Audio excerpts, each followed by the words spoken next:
Welcome back. Our next guests are committed to supporting the Youngstown Public Library through fundraising and advocacy. And here to tell us more about their mission are Christine and Dave. Welcome. Thank you so much for joining me, both of you. You're very welcome. Thanks for having us today. Of course. I want you to first tell us a little bit about the Friends of Youngstown Free Library and what the mission is.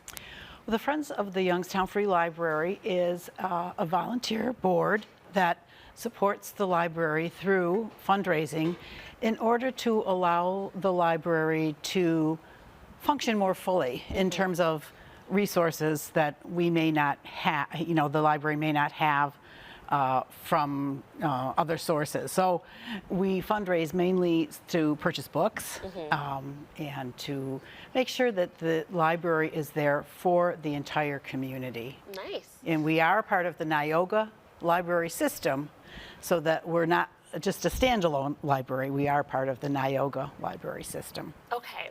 Well, let's talk a little bit about some of the fundraisers and book sales that you guys are able to host for the library.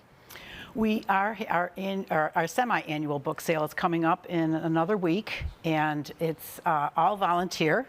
We have thousands, literally thousands of books that come to the library through donations, and we set them all up. As you can see, we have hundreds and hundreds of books. And we're seeing them right now, yeah. It's just a wonderful event. It's a whole community event, and it does raise significant funds for our library.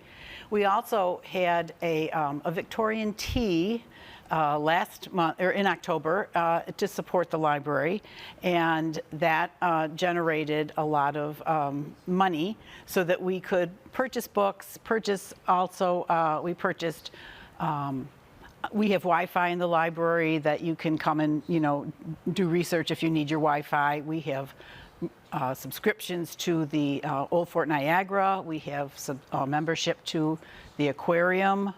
And we also have a membership to New York State Parks, where you can have a pass and you can go and camp for a week, up to a week.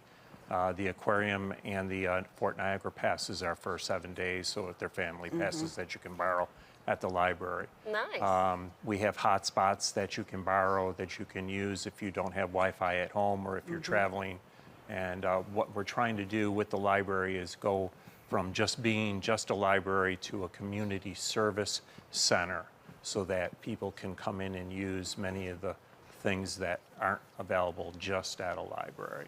Well, you've been going for 75 years, right? We have. So do you want to talk about how you've seen this grow, and especially now? Right. Well, we started out with one little room as a library with a very few, limited number of books.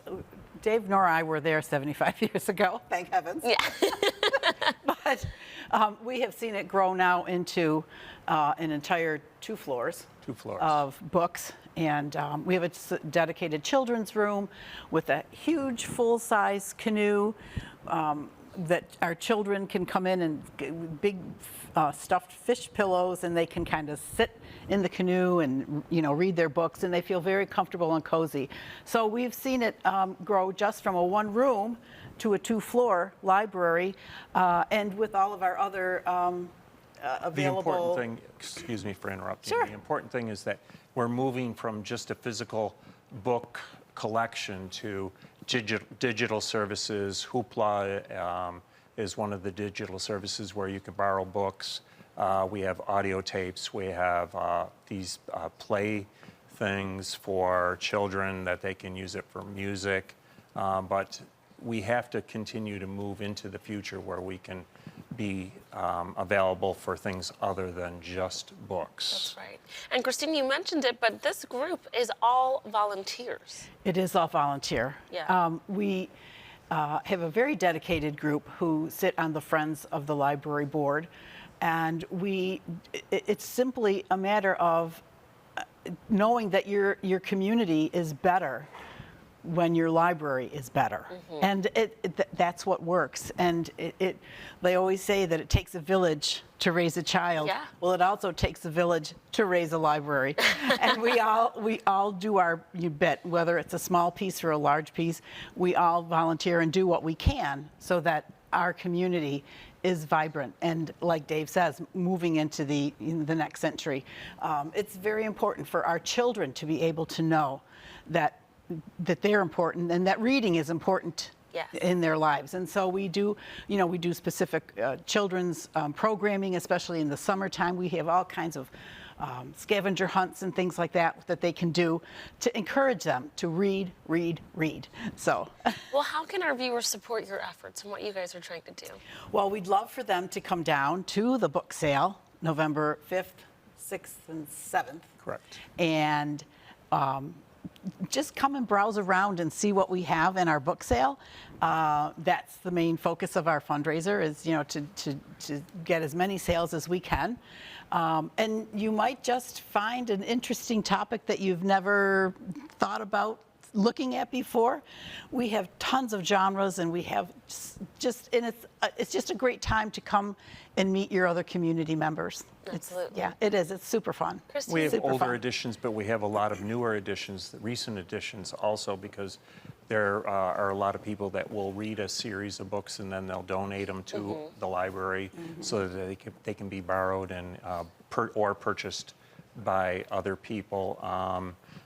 The important thing with the Friends is that they provide approximately 10 to 15% of the income for the library each year.